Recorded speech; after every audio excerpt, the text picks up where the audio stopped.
Welcome.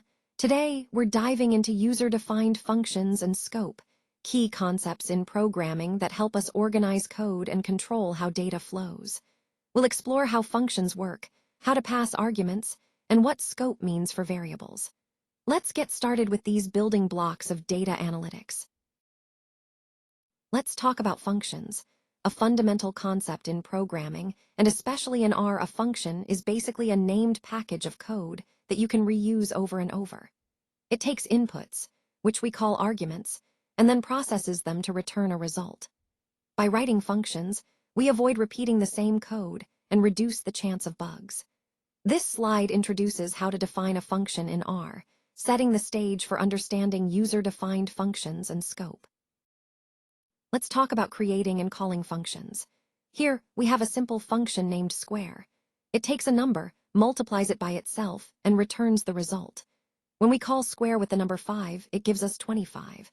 Functions like this help us organize code into reusable blocks, making our programs cleaner, easier to read, and more efficient. This unit dives into how we define these functions and how scope affects what they can access. Let's look at how we can make our functions more flexible with named arguments and default values. Here, we have a simple function that greets someone by name.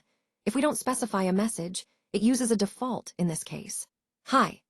When we call greet with just a name, it automatically uses that default greeting. This approach keeps our code clean and lets us customize behavior without rewriting the function every time. It's a small change that makes a big difference. Here, we're looking at a simple function that calculates two things at once, the mean and the standard deviation of a set of numbers.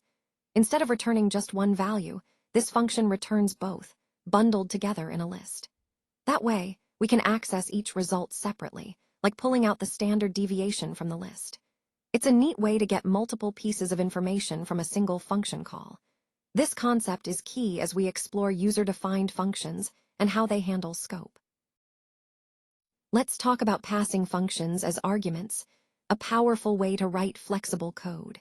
Here, we have a simple function that takes a value and a function, then applies that function to the value. For example, applying sum to a list of numbers returns their total.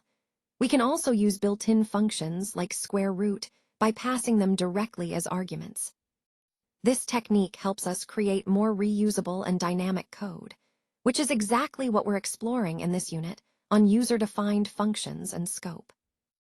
Here, we're looking at the dots argument. That's the 3 little dots you see in function definitions.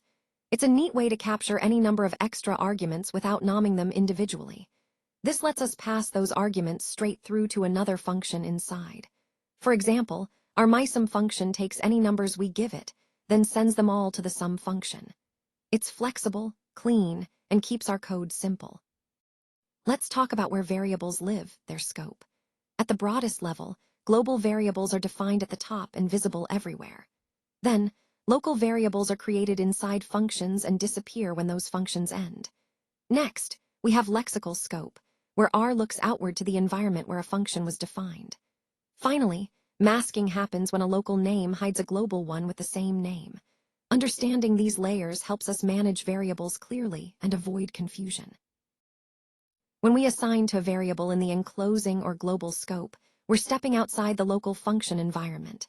This is done using the double arrow operator, but we need to use it sparingly. It can make our code harder to follow, since changes happen outside the usual local scope.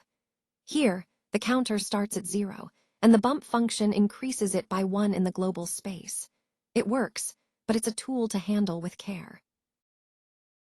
That wraps up what we've covered so far in Unit 8.